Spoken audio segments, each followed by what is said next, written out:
हर हर महादेव। ओम नमः शिवाय। माता पार्वती शिव की पौराणिक कहानी। इस कहानी के सुनने से पति पत्नी की सभी इच्छा पूर्ण होगी और घर में सुख शांति समृद्धि बनी रहेगी। तो आइए, कथा के अनुसार भगवान शिव और माता पार्वती की अर्धांगिनी है और इसीलिए उनकी जोड़ी सबसे आदरणीय जोड़ी प्रेम का प्रतीक मानी जाती है।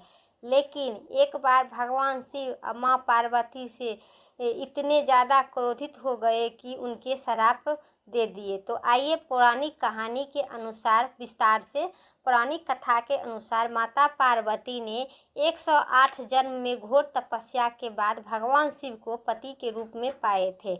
माता पार्वती ने भगवान शिव की पति अर्धांगिनी की प्रेम था और एक आदर्श पत्नी की तरह माँ पार्वती भगवान शिव की सभी बातों का पालन करते थे और जब भगवान शिव कुछ बोलते थे तो उनके पूरे ध्यान से सुनती थी माँ पार्वती। एक बार भगवान शिव ने माँ पार्वती की ब्रह्मा ज्ञान देने के लिए दिष्ट की कथा सुना रहे थे।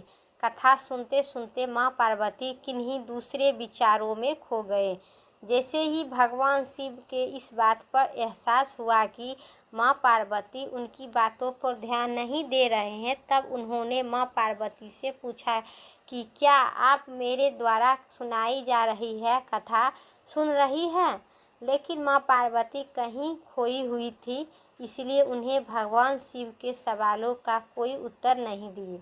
कुछ समय बाद जब माँ पार्वती ने अपने विचारों का ध्यान भंग हुआ, तब वे अपनी दुनिया वापस लौटी। तब भगवान शिव ने क्रोधित होते हुए माँ पार्वती से कहा कि आप ब्रह्म ज्ञान का आदर नहीं किया है। जब किसी से शिक्षा या ज्ञान लिया जाता है तब ध्यान भंग नहीं होना चाहिए।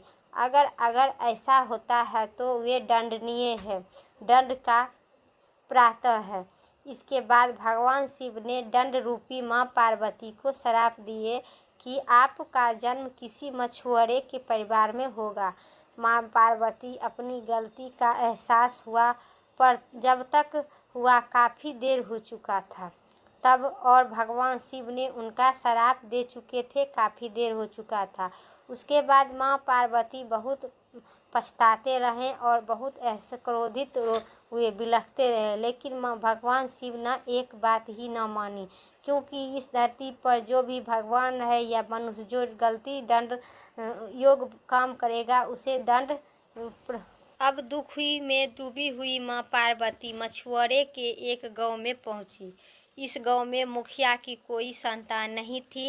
एक दिन वे मछुआरे मछली पकड़ने के लिए तालाब जा रहा था, तब उन्हें रास्ते में एक पेड़ के नीचे एक कन्या बैठी हुई मिली, जो वास्तव में कन्या रूपी माँ पार्वती थी। वह नन्ही कन्या के रूप इस तरह से वह अकेली थी। इसके बाद उसके कोई भी मछुआरा के संतान नहीं था। तब मछुआरे ने इस घटना को प्रभु की कृपा समझकर और उन्हें घर में कन्या के रूपी रहने लगी। इसी तरह माँ पार्वती की अपना एक जन्म भगवान शिव के श्राप के कारण मछुआरे के घर में काटना पड़ा। उम्मीद करते हैं मेरा वीडियो यहीं तक था। उम्मीद करते हैं मेरा जानकारी अच्छा लगे। चैनल पर नए हैं तो लाइक करके सब्सक्राइब करें। कमेंट में ओम नमः शिवाय ज़रूर लिखें। फिर नेक्स्ट वीडियो लेके आते हैं, तब तक के लिए ओम नमः शिवाय। हर हर महादेव।